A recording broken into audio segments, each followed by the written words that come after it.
வணக்கம்.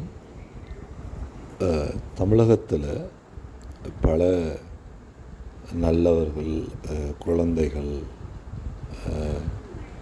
திறன் வாய்ந்தவர்கள், ஆய்வுகளில் இருக்கக்கூடிய பலரும் இந்த உடல் உபாதைகளால் உறுப்புகளை இழந்து உறுப்புகளை வேண்டி நிற்கிறாங்க. அதில் கிட்னி மிக பிரதானமாக இருக்குது, தேவை இருக்குது. ஆனால் கொடுப்பவர்களுக்குள்ளே இருக்கிற சிக்கல்கள். இப்போ ஒருத்தருக்கு கிட்னி தேவைன்னா அவருடைய உறவினர் தான் கிட்னி வழங்க முடியும். அதுக்காக முறையற்ற ஆவணங்களை உருவாக்கி ஏழைகளிலிருந்து கிட்னி திருடுறது நடக்குது. அதாவது சிறுநீரகங்கள் திருட்டு நடக்கிறது பணத்தை பயன்படுத்தி. இந்த குற்றங்களை நம்மளால் நிறுவ முடியாது. ஏன்னா இப்போ நான் ஒரு ஏழை இருக்கேன்.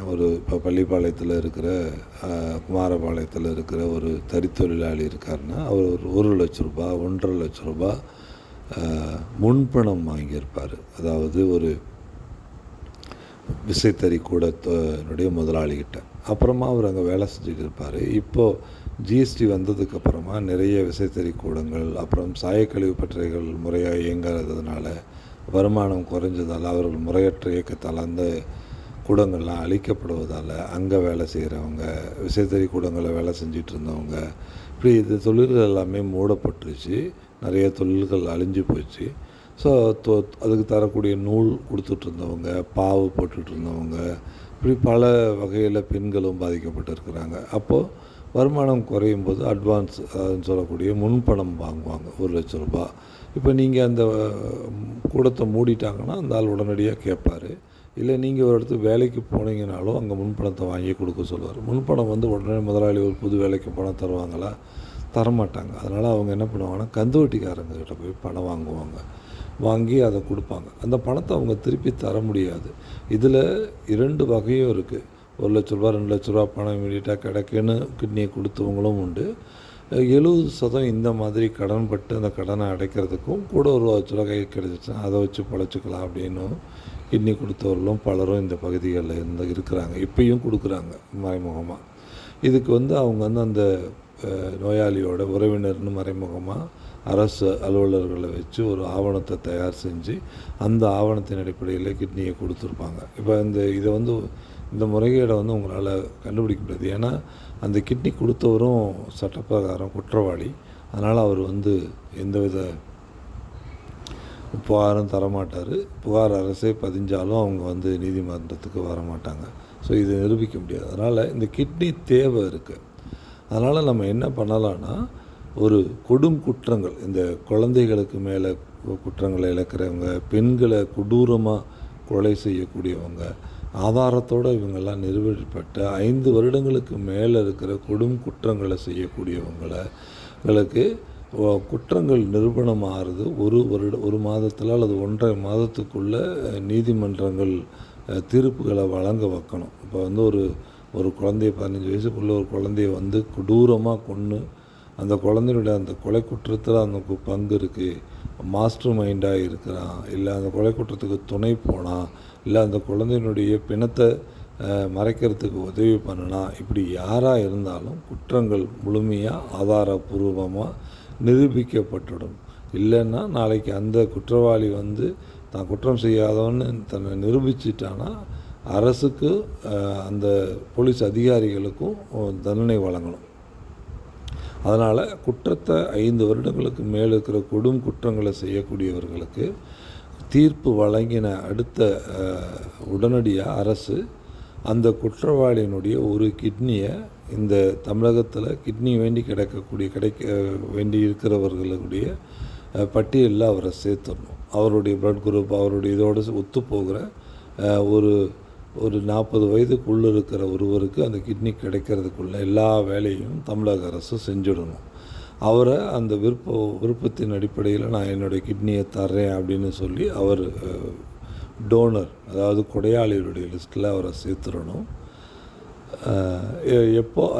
உடனடியாக அது யாருக்கேனும் அது தேவைப்படுது, அது முறைப்படி இருக்குது அப்படின்னா அரசு அதுக்கான அனுமதியை வழங்கி அவருடைய கிட்னியை பெற்று அந்த தேவைப்படுகிறவருக்கு பொருத்துறதுக்கு ஆவணம் செய்யணும்.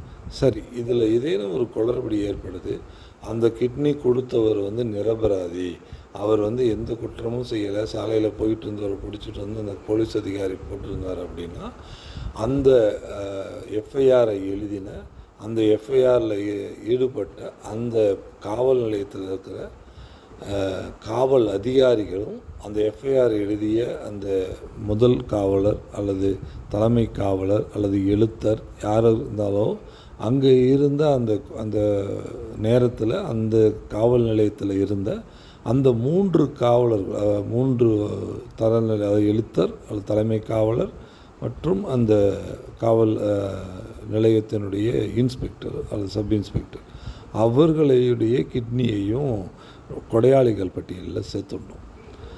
இதுதான் அந்த அந்த குற்றவாளி வந்து ஒரு நிரபராதி வந்து தண்டிக்கப்பட்டிருப்பார்ல, அவருக்கான ரெமிடி. அந்த நிரபராதி ஒரு கிட்னியை கொடுத்து ஒரு உயிரை காப்பாற்றியிருக்காரு. ஸோ அது வந்து அவருக்கான ஒரு கிரீடத்தை கொடுத்துடணும், அவருக்கான மரியாதையை, அவருக்கான பொது வெளியில் அங்கீகாரத்தை, அவர் குற்றம் செய்யாதவர் அப்படிங்கிறது எல்லாத்தையும் அறிவிச்சிட்டு, இதுக்கு மாற்றாக அந்த காவல் நிலையத்திலிருந்து அந்த காவல் அதிகாரிகள் செய்த தவறுக்காக அவர்களுடைய கிட்னியையும் கொடையாளிகள் பட்டியலில் சேர்த்துடணும். அவங்க வந்து பணி ஓய்வு பெற்று வீட்டில் இருந்தால் கூட அவருடைய கிட்னி பயன்பாட்டில் இருக்கிற அளவுக்கு இருந்ததுன்னா அவங்க கிட்னியை கொடையாளிகள் பட்டியலில் சேர்த்து உடனடியாக அந்த கிட்னிகள் பயன்படுத்துறதுக்கு அனுமதிக்க அடிச்சிடணும். அதுக்குள்ளே எல்லா டேட்டாபேஸையும் தமிழக அரசு உடனடியாக உருவாக்கிடணும். இதுக்கப்புறமா வந்து இந்த வாழ்நாள் சிறை தண்டனை, அப்புறமா வந்து இரட்டை தூக்கு, இந்த மாதிரியான தண்டனைகள் பெறுகிறவர்களை பெற்று நீதிபதி தீர்ப்பு வெளியில் வந்து எல்லாம் உறுதி செய்து அவர் வந்து சிறைக்கு போகிற பொழுதே அவருடைய கிட்னி கொடையாளிகள் பட்டியலில் சேர்த்துடணும். அவருடைய நுரையீரலின் ஒரு பகுதியை தானமாக வழங்குறதுக்கு, அவருடைய கணையத்தினுடைய ஒரு பகுதியை தானமாக வழங்குவதற்கு, அவருடைய எலும்பு மஜ்ஜைகள் தானமாக வழங்குவதற்கு, இதுக்கு எல்லாத்துக்கும் அவரிடம் ஒப்புதல் வாங்கி அதை கொடையாளிகள் பட்டியலில் இணைச்சிடணும்.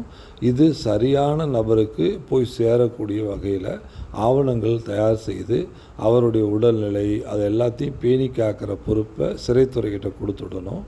அந்த யாரெல்லாம் இந்த மாதிரி வந்து வழங்கியிருக்காங்களோ அவங்க அவங்களுடைய ஆரோக்கியத்தை பேணணும், அவங்களுக்கு முறையான வேலைகளை கொடுத்து அவங்களுடைய ஆரோக்கியம் சிறைக்குள்ளே எப்படி போனாங்களோ அப்படியே இருக்கணும். போதைப் பொருட்கள் பயன்படுத்துறதுக்கு அவங்களுக்கு அனுமதிக்கக்கூடாது, அவரிடம் கிடைக்கக்கூடாது. இந்த கொடையாளிகள் எல்லாம் முறையாக நல் மருத்துவர்களை, வெளி மருத்துவர்களை வைத்து அவர்களுடைய உடல்நிலை பரிசோதனை செய்யணும்.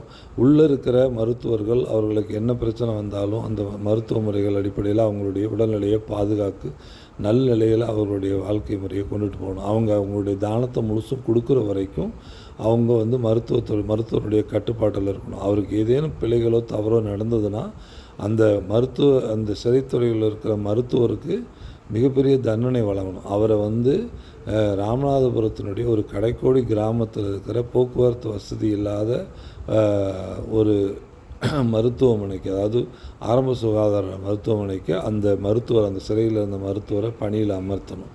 இதை புரோட்டோக்காலாகவே மாற்றிடணும். இதுதான் இப்போ உடனடியாக கொண்டு வரப்பட வேண்டிய சீர்திருத்தம்.